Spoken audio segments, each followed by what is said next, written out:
Hello everyone, welcome back to my channel. So guys, आज के इस लेक्चर में हम लोग डिस्कस करने वाले हैं कैपिटल स्ट्रक्चर की थ्योरीज।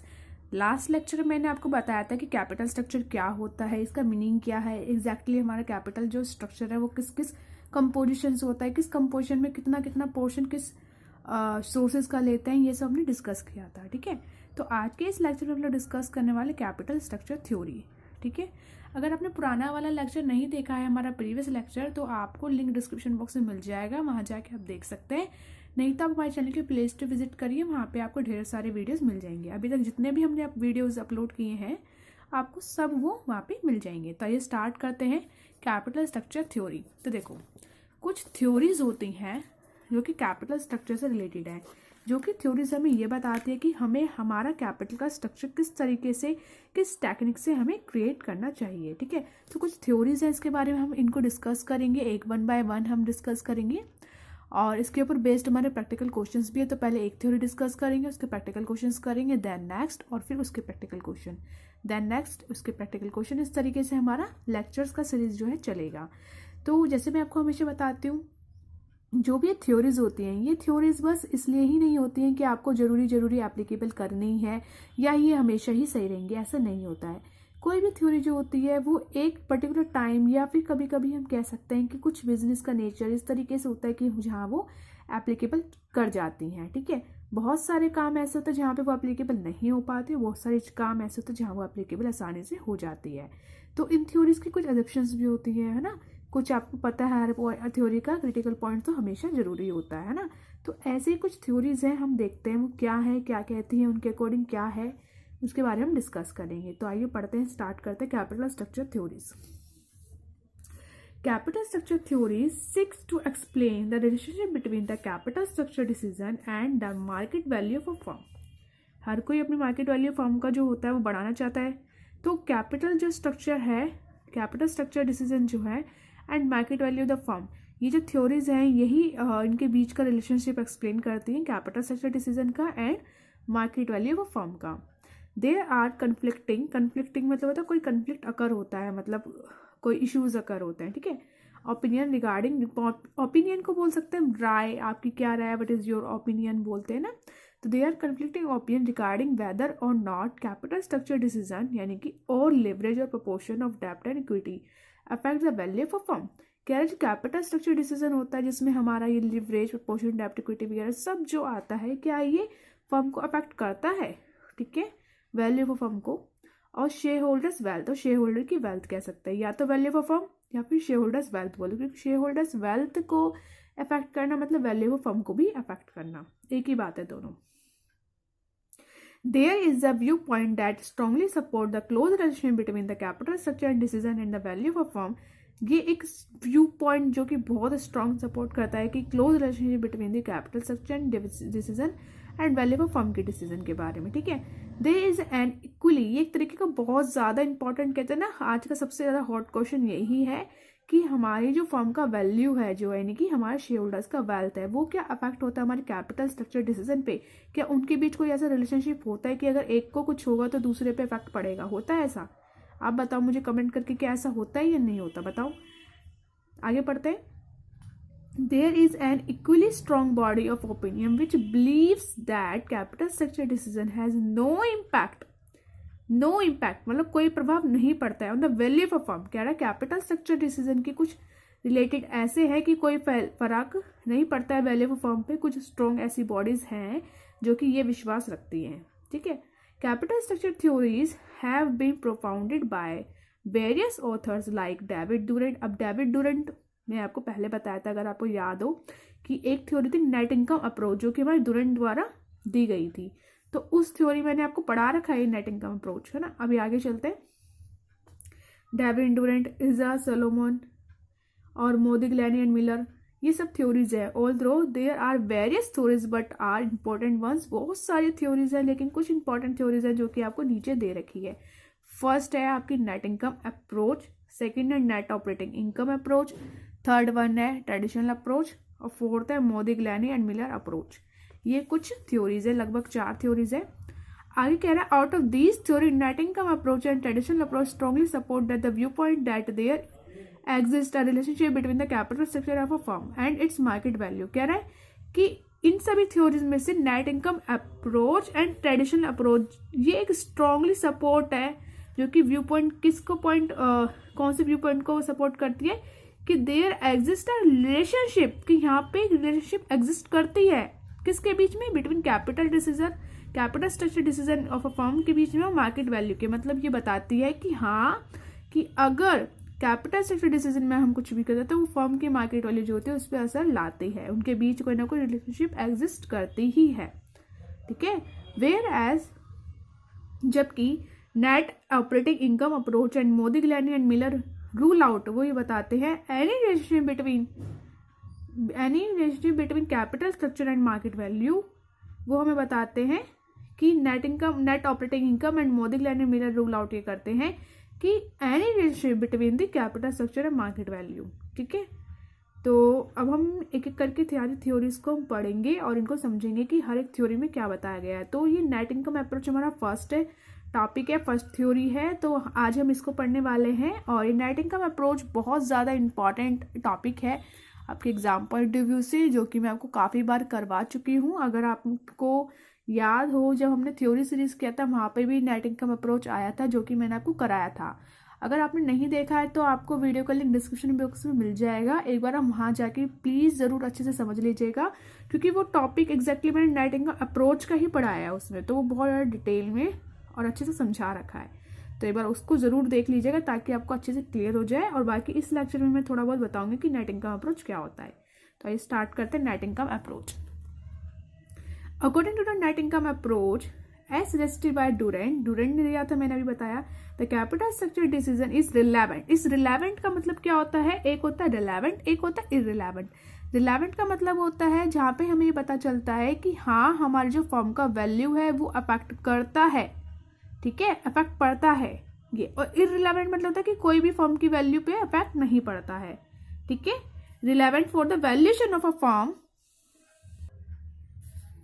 ठीक है, आगे कह रहा है in the other words a change in the financial leverage the ratio of डेब्ट एंड इक्विटी। ठीक है, इसको हम क्या बोलते हैं, यहाँ पे लिखा है फाइनेंशियल लेवरेज, इसका मतलब यह है कि रेशियो ऑफ डेब्ट and equity will lead to corresponding change in the value of a firm as well as overall cost of capital। कह रहा है अगर आप इसमें कुछ चेंज करते हो तो इससे क्या होता है कि आपकी फर्म का वैल्यू भी चेंज होता है और साथ ही साथ आपका ओवरऑल जो कॉस्ट है उससे भी फर्क पड़ता है। अकॉर्डिंग टू दिस अप्रोच इस अप्रोच के according if the ratio of डेब्ट टू इक्विटी इज इंक्रीज्ड, अगर आपका रेशियो डेब्ट टू इक्विटी बढ़ता है, द कॉस्ट ऑफ कैपिटल कैसा होगा, will decline. Cost of capital क्या हो जाएगा, डिक्लाइन। देखो ये मैंने आपको पहले भी समझाया कि डेब्ट जो होता है ना वो एक चीपेस्ट सोर्स होता है। अगर आप डेब्ट टू इक्विटी बढ़ते हो, मतलब आप क्या करते हो, डेब्ट ज्यादा रखते हो। अगर आप डेब्ट ज्यादा रखते हो तो क्या होता है, आपका जो कॉस्ट होता है वो कम आता है क्योंकि सस्ता होता है, लेकिन आपका जो रिस्क होता है वो बढ़ जाता है ना। तो अगर आप अपना ये डेब्ट ज्यादा रखते हो, मतलब डेब्ट की ज्यादा क्वांटिटी रखते हो, ज्यादा प्रोपोर्शन आप डेब्ट का रखते हो, ज्यादा फाइनेंस डेब्ट से बोरो करते हो, तो क्या होता है, आपका जो ओवरऑल कॉस्ट है वो डिक्लाइन होने लगता है, क्योंकि डेब्ट जो है सस्ता सोर्स है और डेब्ट सस्ता सोर्स होने के कारण आपका जो कॉस्ट होता है, जो आप इस पे इंटरेस्ट देते हो, that is known as cost on debentures, तो वो सस्ता पड़ता है। तो इसलिए आपका जो ओवरऑल कॉस्ट है वो डिक्लाइन होने लगता है।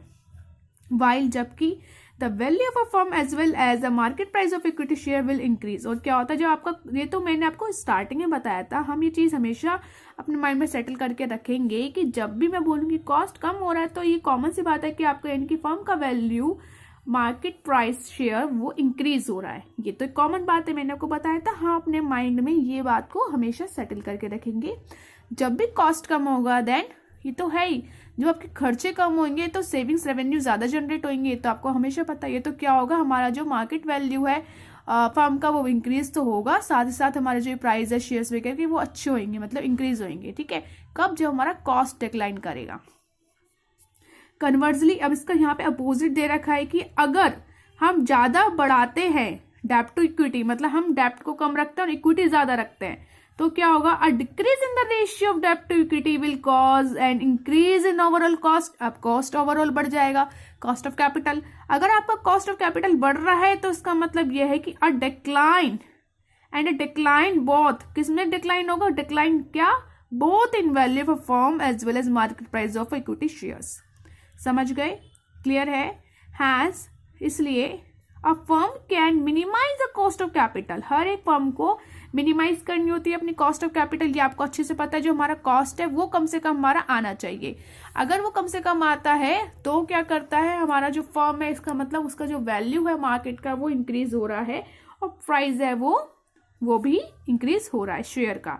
तो हर एक को अपना जो कॉस्ट है उसको मिनिमम करना चाहिए ताकि हमारा मैक्सिमम हो सके, क्या मिनिमम हो जाए कॉस्ट और इंक्रीज हो सके value of a firm as well as market price of its equity share by using डेप्ट फाइनेंसिंग। लेकिन कैसे, जब हम डेप्ट को फाइनेंस ज्यादा यूज करें, मतलब आपको जो अपना कैपिटल बोरो करना है वो ओनली डेप्ट से करना है, ऐसा मान के चलिए। इक्विटी से नहीं करना है क्योंकि इक्विटी महंगा होता है, डेप्ट सस्ता होता है। डेप्ट is cheapest source to maximum possible extent. तो ये पॉसिबल हो सकता है काफी हद तक। This approach is based upon the following assumption. अब कुछ अजप्शंस मैंने हमेशा बताया होते ही होते हैं, मैंने आपको बोला था। तो कुछ अजप्शन इस थ्योरी पे, अब देखो मैंने अभी लास्ट में आपको बताया था ना अच्छे से कि क्या होता है ये। नॉर्मली देखो हर एक थ्योरी हर जगह एप्लीकेबल होगी ऐसा नहीं होता है, मैं आपको पहले ही बता चुकी हूँ, ये जरूरी नहीं होता है ना। तो मैंने आपको बताया था कि हम जो डेप्ट होता है वो सस्ता होता है लेकिन वो रिस्की होता है। तो हम ऐसा नहीं है कि सस्ते के चक्कर में रिस्क को बढ़ा ले, तो हमें रिस्क पे भी ध्यान रखना है।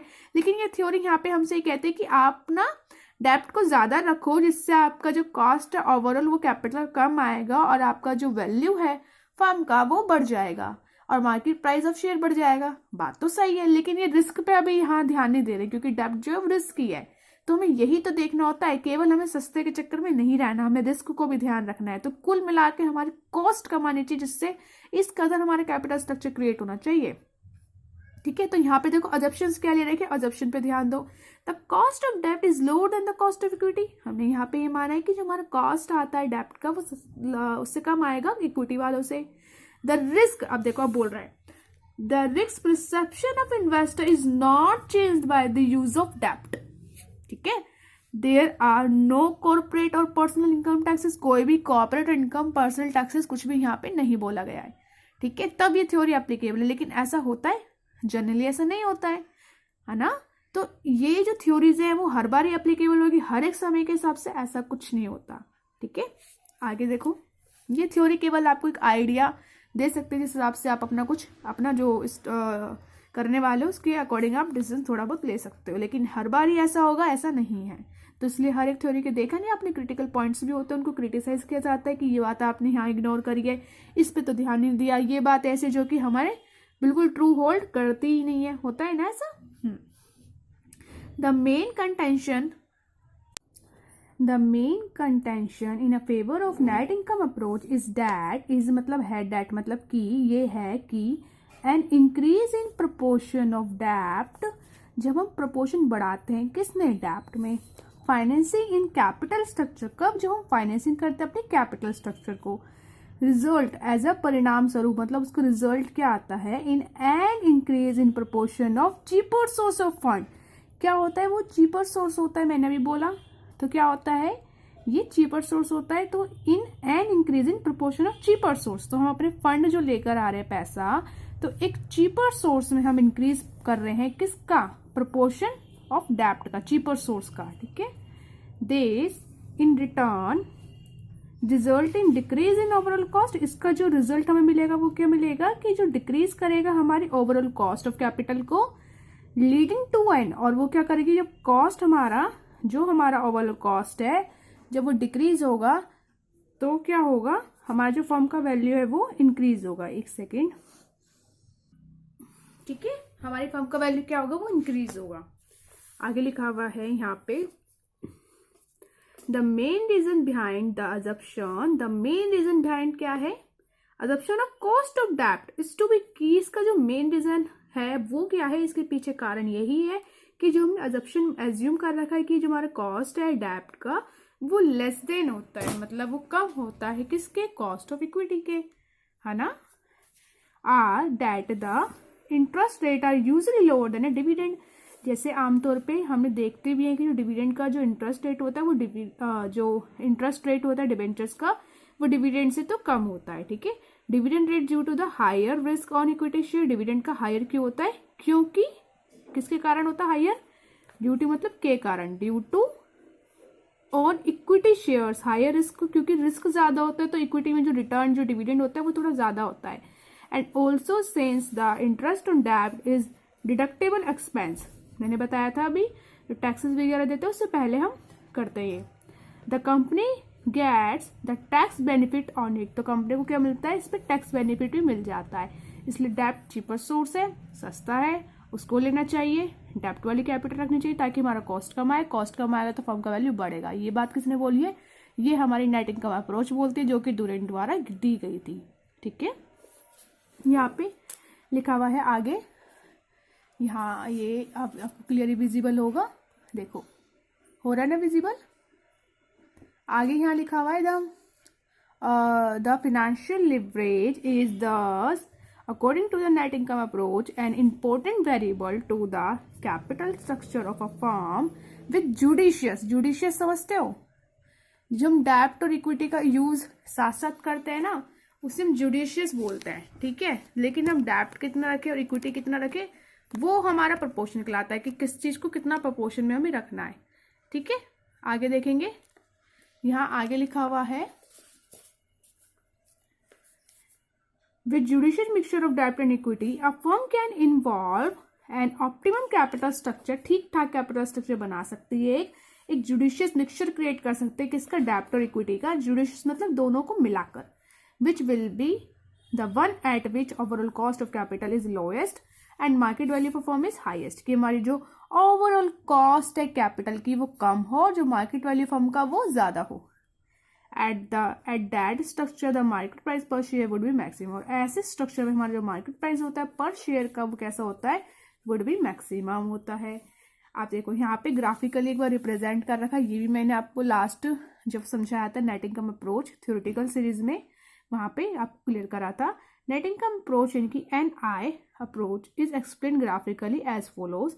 देखो यहाँ पे हमने क्या प्लॉट कर रखा है, ये एक्स एक्सिस होता है, ये वाई एक्सिस होता है, वाई एक्सिस पे हमने कॉस्ट ऑफ कैपिटल दिखा रखा है, और यहाँ पे हमने ये जो सीधी लाइन है इसका मतलब ये क्या है? हमारा कॉस्ट ऑफ डिबेंचर, के ई कॉस्ट ऑफ इक्विटी। अब जो ये लाइन आप देख रहे हो ऐसे कर्व बना हुआ है, ये हमारा ओवरऑल कॉस्ट है, इसको हम के नॉट बोल रहे हैं, ये के ओ बोल सकते हो। तो यहाँ पे हमें दिख रहा है कि जैसे जैसे हम डिबेंचर्स का यूज ज्यादा कर रहे हैं तो हमारा जो कॉस्ट है वो कैसा हो रहा है? डिक्लाइन हो रहा है, हमारा जो कॉस्ट ऑफ कैपिटल है वो कम हो रहा है, और जब कॉस्ट ऑफ कैपिटल कम होगा तो हमारा जो फर्म का वैल्यू वो इंक्रीज होगा। ये बात मैंने आपको शुरू में बैठा रखी है माइंड में कि जब भी मैं बोलूँगी कॉस्ट कम आ रहा है तो फर्म का वैल्यू यानी कि बढ़ रहा है, मार्केट के प्राइस शेयर के बढ़ रहे हैं। ठीक है, तो यहाँ पे यही एक्सप्लेन करा गया है, एक बार करते हैं रीड क्या लिखा हुआ है। The effect of leverage on the cost of capital under NI approach, ये बता रखा है। अब देखो इसको एक्सप्लेन यहाँ कर रखा है, इसको रीड करेंगे। इन द अबव फिगर में आपको क्या बता रखा है? एक डायग्राम जो बना हुआ है उसको बोल रहा है in above figure the degree of leverage is plotted along the x axis while the percentage of rates of cost, KE cost of equity, cost of debt, cost of overall cost of capital, K not, ये तीनों को कहाँ दिखाया गया? Are शोर on Y axis तीनों दिखा दिए, ये आपको एक्स एक्सिस पे दिखाया है degree of leverage. The figure shows that cost of equity and cost of डेब्ट रिमेन अनचेंज, यहाँ पे शो करता है। देखो जो कॉस्ट ऑफ इक्विटी वो भी एक दोनों पैरेलल लाइंस बने हुए हैं, ऐसे ही बोल सकते हो। कॉस्ट ऑफ इक्विटी में भी कोई चेंज नहीं हो रहा है, कॉस्ट ऑफ डेब्ट में भी कोई चेंज नहीं हो रहा है, बस हम ज़्यादा से ज़्यादा डेब्ट यूज़ कर रहे हैं और इससे हमारा कॉस्ट जो है कैपिटल का वो कम हो रहा है। ठीक है, remain unchange as a degree of leverage यानी कि प्रोपोर्शन ऑफ डेब्ट in comparison to equity is increased. हम क्या कर रहे हैं? एज अ लिवरेज अगर देखा जाए तो जो प्रोपोर्शन है हमारी कैपिटल में, जो कंपोजिशन हमने बना रखा है, उस कंपोजिशन में जो डेब्ट का प्रोपोर्शन है वो हमने ज्यादा रख रखा है। किसके कंपेयर में? इक्विटी के कंपेयर में। इज इंक्रीज वो ज्यादा, एंड वी फाइंड दैट, हमने पाया कि बोथ कर्व्स रिमेन पैरेलल, दोनों ही कर्व पैरेलल है टू एक्स एक्सिस के, but the degree of leverage, जो डिग्री है लिवरेज की, लिवरेज क्या है वैसे? लिवरेज हो रहा है एक तरीके से यहाँ पे हम बोल सकते हैं हमारा रिस्क, कॉस्ट, ये सब जो हमें शो कर रहा है। द डिग्री ऑफ लिवरेज आगे इंक्रीजेज द कॉस्ट ऑफ के not cost of capital decreases and approaches जब रिस्क बढ़ेगा ना, जैसे मैंने बताया था डिबेंचर रिस्की होता है लेकिन सस्ता होता है, जब रिस्क बढ़ेगा ना तो कॉस्ट तो कम आ जाएगा लेकिन आपका रिस्क बढ़ जाएगा। And approaches the cost of डेप्ट यानी कि DKD, ठीक है, ये डिक्रीज करता है हमारा कॉस्ट ऑफ कैपिटल को कब, लेकिन जब हम कॉस्ट ऑफ डेप्ट को अप्रोच करते हैं।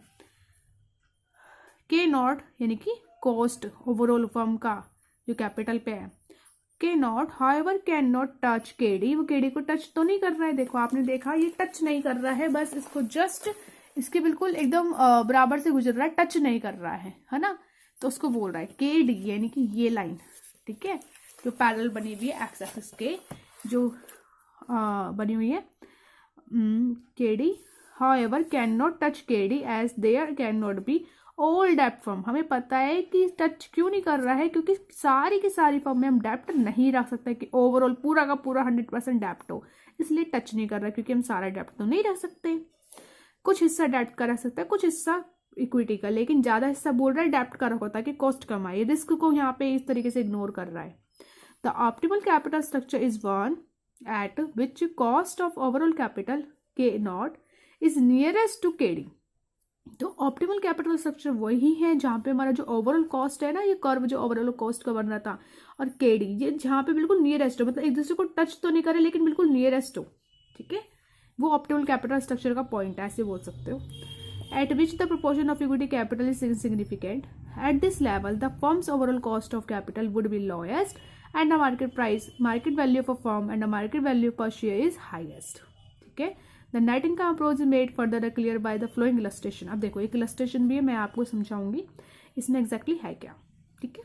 तो सबसे पहले आप मुझे बताओ, ये बात आपको समझ आई कि नेट इनकम अप्रोच में बेसिकली कहाँ गया है, मतलब कैसे कैसे करना है, क्या बोल रहा है, किसके द्वारा दिया गया है, ये डुरेंट द्वारा दिया गया है, जो कि कुछ थ्योरी होती है रिलेवेंट होती है, कुछ होती है रिलेवेंट होती है। डुरेंट ने कहा कि रिलेवेंट है, मतलब फर्म की वैल्यू पे इफेक्ट पड़ता है। डिबेंचर्स को अगर आप ज़्यादा यूज़ करोगे तो एक तो चीपर सोर्स है, आपका कॉस्ट ओवरऑल कम आएगा, ये बोला गया है, ठीक है, क्लियर है। अब इसका इलस्ट्रेशन देखो, जिस तरीके से इलस्ट्रेशन है इसी तरीके से हमारे प्रैक्टिकल क्वेश्चंस भी आपको देखने को मिलेंगे, और इसके नेक्स्ट लेक्चर से हम इसके प्रैक्टिकल क्वेश्चन ही स्टार्ट करेंगे। तो जैसे इलस्ट्रेशन 1 दे रखा है वैसे ही आपके प्रैक्टिकल क्वेश्चन होंगे, इलस्ट्रेशन 1 के अकॉर्डिंग प्रैक्टिकल क्वेश्चन 1 होगा।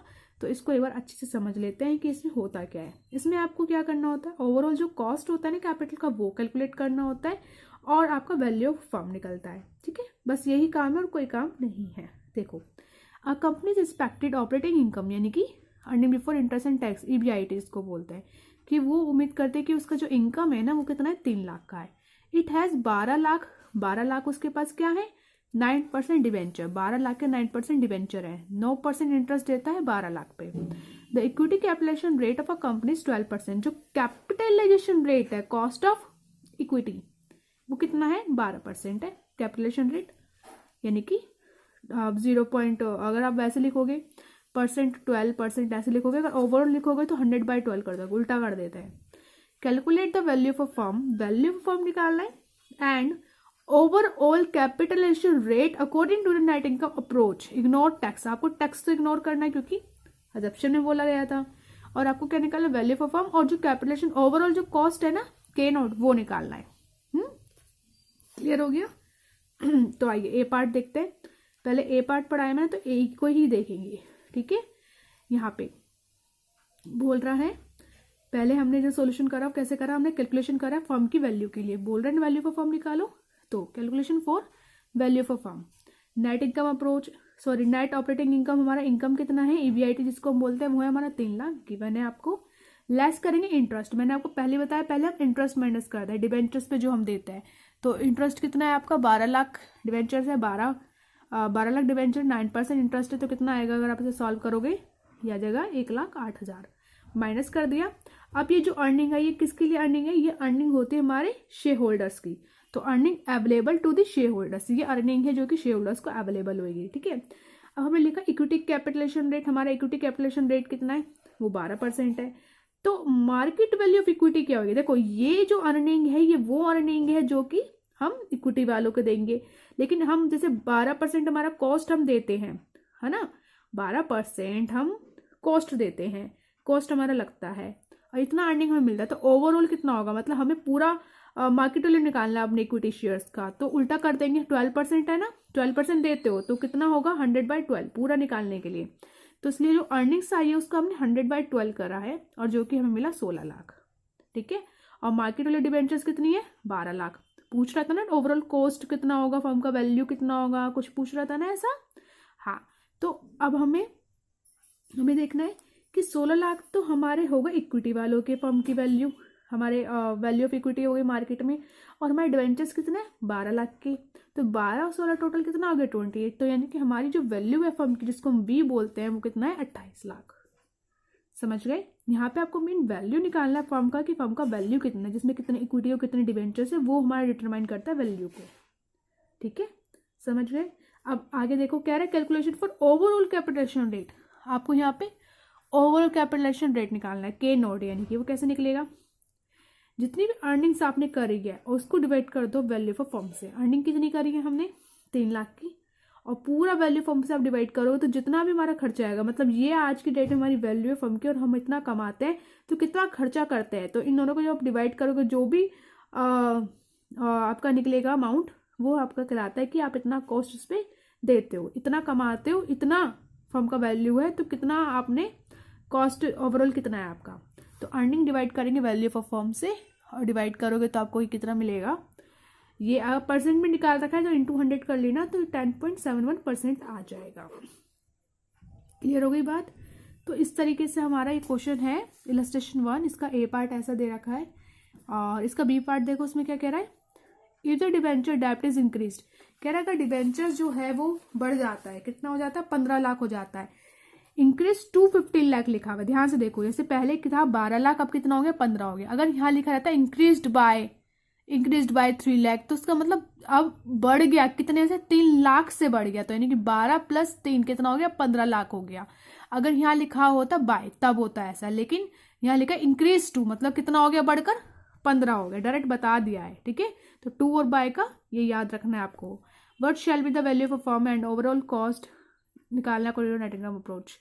वही सेम वाली बात बोली गई है, बस आपको यहाँ 12 लाख ना देके 15 लाख दे दिए, तो बताओ कितना होगा। सेम जैसे हमने यहाँ किया था, यहाँ हमें 12 लाख गिवन था, तो हमने उस हिसाब से 12 लाख पे 9% डिवेंचर्स पे इंटरेस्ट निकाल के सॉल्व किया। अब आपको 15 लाख पे करना है, 15 लाख ऐड हो जाएगा। देखो इन्होंने कर भी रखा है बी पार्ट है, इन्होंने वही लिखा इनकम 3 लाख, सेम 9% निकालेंगे 15 लाख का, क्योंकि डिवेंचर हो गए 15 लाख के, जो कि 1,35,000 आ गया। उसके बाद आपने क्या किया, दोनों को प्लस तो कर ही दोगे।